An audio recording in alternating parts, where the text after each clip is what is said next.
नमस्कार, मैं हूं डॉक्टर वायरा की आप लोगों का स्वागत अभिनंदन करती हूं। कैसे हैं आप लोग? अनंत चतुर्दशी की हार्दिक शुभकामनाएं। जानती हूं कहानी सुनाने में आपको थोड़ा सा समय लग गया क्योंकि आज गणेश जी को विदा किया था, आज 10 दिन के व्रत भी खुलने थे और आज अनंत चतुर्दशी भी थी। हालांकि अनंत चतुर्दशी का धागा कच्चा सूत का जो मैं विष्णु जी को बांध कराई वो मैं सुबह 4:30 बजे उठकर अपना कार्य सिद्ध कराई थी। भगवान की कृपा से, उनकी दया से, माता रानी की कृपा से सब कार्य अच्छे से हो गया। मैंने उनकी जोत वगैरह जला दी थी, उन्हें पीली मिठाई का भोग लगाई थी, यानी कि विष्णु जी को। अनंत चतुर्दशी के साथ साथ आज जैन परिवार के जो दक्षाक्षरी ये जो व्रत होते हैं वो भी संपूर्ण हो गए हैं और आज के दिन क्षमा मांगने का दिन होता है। तो सबसे पहले आप लोगों से मैं हाथ जोड़कर क्षमा मांगती हूँ।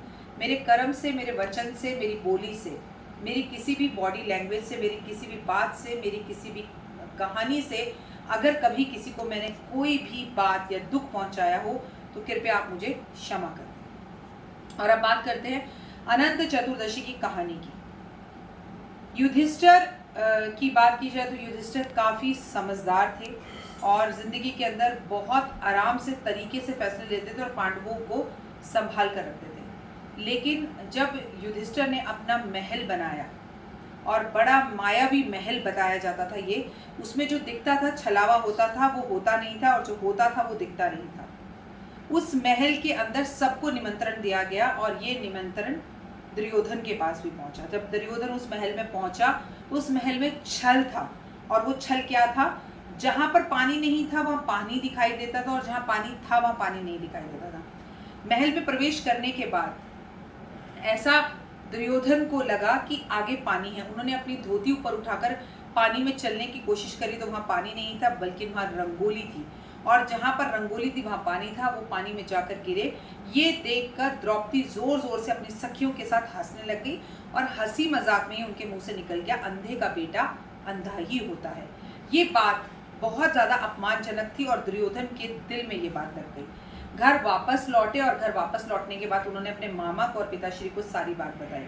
मामा ने कर्फ्यू मतलब मामा ने जो है चाल चली और उन्होंने बोला कि तुम पांडवों को किसी भी तरह जुआ खेलने के लिए बुलाओ और हम राजपाट सब उनसे हरवा देंगे जुए में और हम द्रौपदी से अपने अपमान का बदला लेंगे। आगे आपको पता ही है कि क्या हुआ। पहले महल गया, आपकी सीमाएं गई, आपकी भूमि गई और उसके बाद आपका राजकोष गया और अंत में द्रौपदी को भी दांव पर लगा दिया गया। जब श्री कृष्ण भगवान ने आके द्रौपदी की जान बचाई, इज्जत बचाई। लेकिन जब सब कुछ लुट गया, फिर से जंगल की तरफ जब जाने लगे पांडव, तब श्री कृष्ण भगवान ने उनसे कहा कि अनंत चतुर्दशी का व्रत रखो तुम, और अगर तुम ये व्रत रखते हो तो यकीनन तुम्हारे सभी कष्ट दूर होंगे।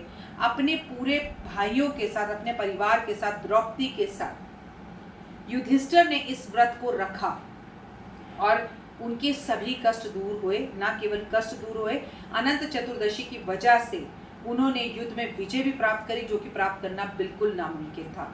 और जिस व्रत को श्री कृष्ण भगवान ने स्वयं रखने के लिए कहा, वो कितना महत्वपूर्ण व्रत है। तो इस व्रत को रखने के फल और फायदे कई होते हैं, लेकिन जो लोग इस व्रत को नहीं रख पाए, केवल इस कथा को सुन लें तो उनका कल्याण होगा। हरि विष्णु की जय हो। राधे राधे।